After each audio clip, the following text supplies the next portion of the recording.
तो दोस्तों मूवी की शुरुआत में हम कुछ तांत्रिकों को एक कंस्ट्रक्शन साइट पर देखते हैं जहां वो किसी आत्मा को बुलाकर एक क्रिस्टल में बंद कर देते हैं। यहाँ पर 4 छोटी छोटी शीशियां भी थी जिनमें किसी के खून रखे हुए थे। इसके बाद हमें एक छोटी बच्ची अपर्णा को दिखाया जाता है जो कि बचपन से ही बहुत ज्यादा अनलकी थी। वो भगवान से प्रार्थना करने जाती है तो वहाँ का दिया ही बुझ जाता है। वो कहीं जाने के लिए ऑटो में बैठती है तो उसका टायर ही पंचर हो जाता है। उसके पापा उसके पसंद की बर्थडे पर साइकिल दिलाते हैं पर वो उसी दिन चोरी हो जाता है। अब ऐसे ही धीरे धीरे वो अपने बैड लक के साथ बड़ी हो जाती है। उसने आर्किटेक्चर की पढ़ाई की थी और वो इंटर्नशिप के लिए चेन्नई चली जाती है। यहाँ पर आने के कुछ दिनों बाद ही वो एक साइकोलॉजिस्ट रुद्रन से जाकर मिलती है। वो पहले तो उसे अपने बचपन से अभी तक के बैड लक के बारे में बताती है, फिर वो उससे एक दूसरे इंसिडेंट के बारे में बताती है जिसके बाद से ही सब कुछ बदल गया और उसका बैड लक गुड लक में बदल गया। वो बताती है कि कॉलेज के टाइम पर उन्हें एक कंस्ट्रक्शन साइट पर भेजा गया था। वहाँ पर उन्हें कुछ पॉइंट नोट डाउन करके उन्हें बताना था। जब वो कंस्ट्रक्शन साइट पर घूम रही थी तभी उसके पैर में एक कीली धंस जाती है जिससे उसके पैर से खून निकलने लगता है और नीचे ही एक क्रिस्टल पड़ा हुआ था जिसमें वो खून चला जाता है। ये वही क्रिस्टल है जिसे हमने मूवी की शुरुआत में तांत्रिकों के पास देखा था। अब जब वो लंगड़ाते हुए वहाँ से जा रही थी तो 2 मजदूर मिलकर एक सरिया को सीधी कर रहे थे। तभी वो सरिया उनके पास से छटक कर वो सीधा अपर्णा की तरफ बढ़ने लगती है, लेकिन वो उससे लग पाती इससे पहले ही वो नीचे गिर जाता है जैसे किसी ने बीच में आकर उसे रोक दिया हो। उसके साथ हमेशा से ही बुरी चीज होती आई थी लेकिन पहली बार ये उसके साथ कुछ अच्छा हुआ था। डॉक्टर कहते हैं कि ये तो इत्तेफाक की बात रही होगी। अब अपर्णा उसे एक दूसरे इंसिडेंट के बारे में बताती है जहाँ वो रिसेंटली एक जॉब इंटरव्यू पर गई थी। वहाँ जितने भी सवाल पूछे जाते हैं वो सभी के सही जवाब दे देती है जिसके बाद उसे कंपनी में सेलेक्ट कर लिया जाता है। इसके बाद हम उस ऑफिस का सीन देखते हैं जहाँ की प्रोजेक्ट मैनेजर इंदुमती होती है। यहाँ पर अपर्णा और उसकी फ्रेंड राधा ने एक छोटा सा प्रोजेक्ट तैयार किया था। इंदुमती उस प्रोजेक्ट को एमडी के पास लेकर जाती है तो वो उन लोगों के प्रोजेक्ट को अप्रूव कर देता है और एमडी अपूर्वा और राधा को साइट पर जाकर इस प्रोजेक्ट पर काम करने के लिए कहता है। अब दोनों जब उस साइट पर पहुंचते हैं तो वहाँ पर एक अजय नाम का इंजीनियर होता है। उसे देखते ही अपर्णा उसे डांटती है कि ये कैसा मसाला रेडी कर रखा है, यहाँ ये गलती है और वहाँ वो उसे बहुत सुनाती है। अब इसी बीच राधा को फोन आता है कि उसकी माँ की तबीयत बहुत ज्यादा खराब है और वो अपर्णा की स्कूटी लेकर वहाँ से चली जाती है। शाम को वो अपर्णा को फोन करके बताती है कि वो आज नहीं आ पाएगी। वो उससे कहती है कि वो कोई कैब बुक करके चली जाए। तभी इसी वक्त यहाँ से अजय भी जा रहा होता है और वो कहता है कि अगर वो उसके साथ चलना चाहे तो वो उसे ड्रॉप कर देगा। तब यहाँ पर अपर्णा उसकी बाइक पर बैठ जाती है और यहाँ पर हमें पता चलता है कि असल में अपर्णा अजय को क्यों डांट रही थी। दरअसल कॉलेज में दोनों क्लासमेट थे और एक दूसरे को पसंद भी किया करते थे, पर अपर्णा को अजय का सिगरेट पीना पसंद नहीं था। लेकिन अजय सिगरेट पीना नहीं छोड़ता, जिस बात पर दोनों की बहस हो जाती है और दोनों एक दूसरे से दूर हो जाते हैं। अब एक दिन साइट पर काम खत्म होने के बाद अपर्णा अजय की बाइक पर बैठने वाली थी। तभी राधा बीच में आकर कहती है कि मुझे थोड़ा काम है, तुम मुझे ड्रॉप कर दोगे क्या? और ये बोलकर वो जल्दी से अजय की बाइक पर बैठ जाती है। ये देखकर अपर्णा को बहुत गुस्सा आता है और वो जलन के कारण मन में ही सोचती है कि राधा बाइक से नीचे गिर जाए। और हम देखते हैं कि बाइक कुछ ही आगे बढ़ी थी कि तभी राधा बाइक से नीचे गिर जाती है। तब यहाँ पर राधा उठकर अजय को डांटती है कि तुम गाड़ी सही से नहीं चला पाते और अब मैं तुम्हारी गाड़ी पर नहीं बैठूंगी। ये देखकर अपर्णा भी शौक में रह जाती है। अब एक दिन अजय की माँ की तबीयत खराब होने की वजह से उन्हें अस्पताल में भर्ती कराया जाता है। डॉक्टर चेक करके बताते हैं कि तुम्हारी माँ का हार्ट ट्रांसप्लांट करना होगा और वो भी 24 घंटे के अंदर, वरना उनकी जान जा सकती है। अजय अब परेशान हो जाता है कि 48 घंटे के अंदर उसे डोनर आखिर कैसे मिलेगा। तब यहाँ पर अपर्णा मन में ही सोचती है कि जल्द ही अजय की माँ को डोनर मिल जाए और हम देखते हैं कि कुछ ही घंटे बाद उन्हें एक डोनर मिल भी जाता है, जिसके बाद अजय की माँ का सक्सेसफुली हार्ट ट्रांसप्लांट भी हो जाता है। इतने कम समय में डोनर मिलना और सक्सेसफुली ऑपरेशन भी हो जाना, अब ये सुनकर डॉक्टर भी शॉक हो जाते हैं। लेकिन वो कहते हैं कि ये सब संयोग भी तो हो सकता है। तब अपर्णा एक और इंसिडेंट बताती है कि उसके कंपनी के प्रोजेक्ट मैनेजर इंदुमती किसी भी नए एम्प्लॉय के प्रोजेक्ट को अपना बताकर सारा क्रेडिट खुद ले लेती है। यही चीज वो अपर्णा के साथ भी करती है। वो अपर्णा के एक प्रोजेक्ट को एमडी के पास ले जाकर ऐसे जताने लगती है कि वो प्रोजेक्ट उसी ने तैयार किया है। वहाँ पर एमडी इंदुमती को अप्रिशिएट भी करता है। अपर्णा कुछ बोल नहीं पाती क्योंकि वहाँ मीटिंग में सभी बड़े लोग बैठे हुए थे। अब मीटिंग से बाहर आकर अपर्णा राधा से कहने लगती है कि इंदुमती जैसे लोगों को ज्यादा दिन तक जिंदा नहीं रहना चाहिए। अब अगले दिन अपर्णा और राधा जब इंदुमती की तरफ देखकर उसकी बुराई कर रहे थे तभी वो एक टेबल पर चढ़ जाती है और सर से बिल्डिंग का ग्लास तोड़कर वहाँ से नीचे कूदकर आत्महत्या कर लेती है। ऑफिस के लोगों को समझ ही नहीं आता कि इंदुमती ने अचानक ये क्या कर दिया। इसी बीच प्यून सुंदर अपर्णा के पास आकर बोलता है कि आपके पास जरूर कोई पावर है, आप जो बोलते हैं वो सच हो जाता है। पहले फुटबॉल मैच और अब इंदुमती। यहाँ पर अपर्णा को भी शक होता है कि हाँ ये बात सच है, वो जो चाहती है वही हो रहा है। अब ये सुनकर डॉक्टर कहता है कि मैं तुम्हारी बात नहीं मानता और कहता है कि अगर ऐसा ही है तो चलो तुम इस पेड़ को 6 इंच बड़ा करके दिखाओ। अगर तुम ऐसा करोगी तो मैं मान जाऊंगा कि तुम सच बोल रही हो। लेकिन इसी वक्त अपर्णा के सर में दर्द होने लगता है। डॉक्टर उससे पूछता है कि क्या हुआ, तो वो कहती है जरूर फिर से किसी के साथ बुरा होने वाला है और इस तरह से वो एक और हादसे के बारे में बताने लगती है। दरअसल कल अपर्णा की फ्रेंड राधा उसके पास रोते हुए आती है। वो बताती है कि वो एमडी के पास प्रोजेक्ट को दिखाने के लिए गई थी, पर वहाँ पर एमडी उसे गलत तरह से छूने लगा। अब ये सुनकर अपर्णा राधा को लेकर एमडी के पास जाती है और उसे डांटते हुए कहती है कि हम लोग तुम्हारी कंप्लेंट पुलिस में करेंगे। तो एमडी कहता है कि तुम लोग मेरा कुछ नहीं बिगाड़ सकते, अगर जॉब करना है तो मेरे हिसाब से करो। तब यहाँ पर अपर्णा उसे गुस्से में गाली देती है कि तुम्हारे जैसे लोगों को तो जल्द ही मर जाना चाहिए। अब अपर्णा डॉक्टर को बताती है कि शायद अब कंपनी का एमडी भी मरने वाला है। वो कहती है उसे हमें बचाना होगा और जल्दी से वहाँ से उठकर चली जाती है।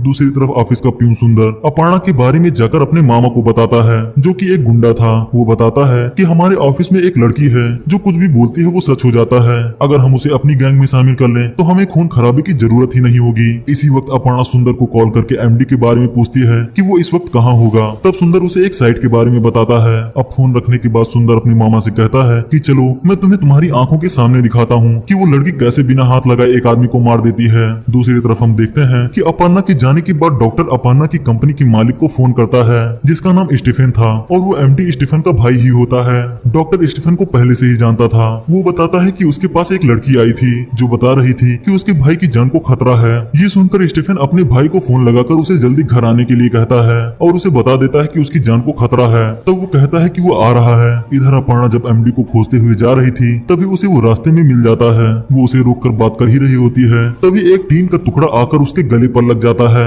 और गला कटने से उसकी वहीं मौत हो जाती है। कुछ दूरी पर खड़ा सुंदर और उसका मामा भी ये देखकर शौक में रह जाता है। अब इसके बाद अपर्णा अपने घर पर जाती है, जहाँ उसे अपने आप पर बहुत गुस्सा आता है कि आखिर उसके साथ ये सब हो क्या रहा है। इसी बीच उसकी नजर क्रिस्टल पर पड़ती है, जो उसे कंस्ट्रक्शन साइट पर कील लगने के बाद उसके नीचे मिला था। वो उसे अपने घर ले आई थी। वो सोचने लगती है कि जब से वो उसे लाई है तब से ही उसके साथ ये सब हो रहा है और वो गुस्से में उस क्रिस्टल को तोड़ देती है। पर हम देखते हैं कि उसके अंदर जिस आत्मा को तांत्रिक ने कैद किया था वो आत्मा अब अपर्णा के शरीर के अंदर चली जाती है। अब अपर्णा जब बाथरूम में जाती है तो वो आत्मा उसके सामने प्रकट होती है। पहले तो अपर्णा उससे डरती है, फिर पूछती है कि मैंने तुम्हारा क्या बिगाड़ा है। तब वो आत्मा कहती है कि जिन्होंने भी मेरे साथ गलत किया है मैं उन्हें नहीं छोड़ूंगी। इसके बाद वो आत्मा उसे अपनी कहानी बताती है। दरअसल उसका नाम मीरा था। उसकी एक छोटी बेटी भी थी, पर उसके पति ने उसे शादी के कुछ समय बाद ही छोड़ दिया था। मीरा एक कंपनी में चार्टेड अकाउंटेंट के तौर पर काम कर रही थी। अब एक दिन मीरा को उसकी कंपनी का मालिक देशराज मीटिंग पर बुलाता है, जहां हम त्यागराजन, स्टीफन और डॉक्टर रुद्रन को भी देखते हैं। ये चारों मिलकर कुल 36 कंपनियों को रन करते थे और एक प्रोजेक्ट की सक्सेस पर ही इन लोगों ने ये पार्टी रखी थी।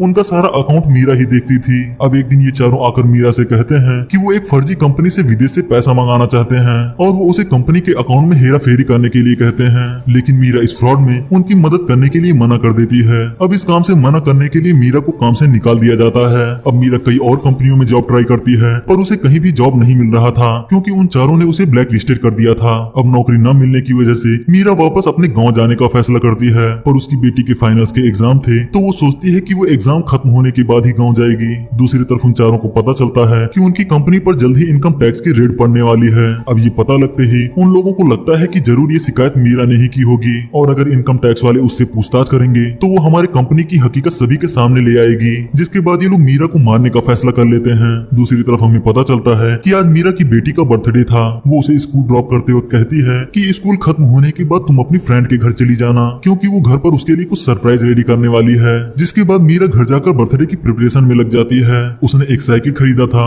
जिसे वो अपनी बेटी को गिफ्ट देने वाली थी। लेकिन तभी हम देखते हैं देशराज, स्टीफन, त्यागराजन और डॉक्टर मीरा के घर पर आते हैं और उस पर हमला कर देते हैं। मीरा उन्हें समझाती है कि मैंने आप लोगों की कोई शिकायत नहीं की और मैं कुछ दिनों में यहाँ से जाने भी वाली हूँ, मुझे छोड़ दीजिए। इसी बीच उसकी बेटी का फोन आता है और वो कहती है माँ क्या मैं घर पर आ जाऊँ, लेकिन वो कहती है कि बेटा थोड़ी देर में मैं तुम्हें लेने आ रही हूँ। अब फोन रखने के बाद वो उनसे बहुत गिड़गिड़ाती है कि मेरे मरने के बाद मेरी बेटी अनाथ हो जाएगी, पर वो उसकी बात नहीं सुनते और बेरहमी से उसे मारकर उसके घर में आग लगा देते हैं। इसके बाद ये लोग उस तांत्रिक को बुलाकर उसकी आत्मा को क्रिस्टल में बंद करवा देते हैं और वो चारों शीशियां जिनमें हमने खून देखा था वो इन चारों का ही था। उन्होंने ऐसा इसलिए किया ताकि मीरा की आत्मा भी उनसे कभी बदला न ले सके। तांत्रिक बताता है कि अगर इस क्रिस्टल पर किसी का खून पड़ा तो ये आत्मा उसकी सभी इच्छाएं पूरी करने लगेंगी और अगर ये टूट गया तो उस औरत की आत्मा भी बाहर आ जाएगी। वो उन चारों से उसे कहीं छुपाने के लिए कहता है। उन्होंने उसे एक कंस्ट्रक्शन साइट पर छुपाया था, पर वो गलती से ऊपर आ जाता है, जिसके बाद वो अपर्णा के हाथ लग जाता है। अब प्रेजेंट में स्टीफन यही सोचता है कि उसके भाई की मौत अपर्णा की वजह से हुई है और वो कुछ गुंडों को भेजकर अपर्णा को अपने पास लाने के लिए कहता है।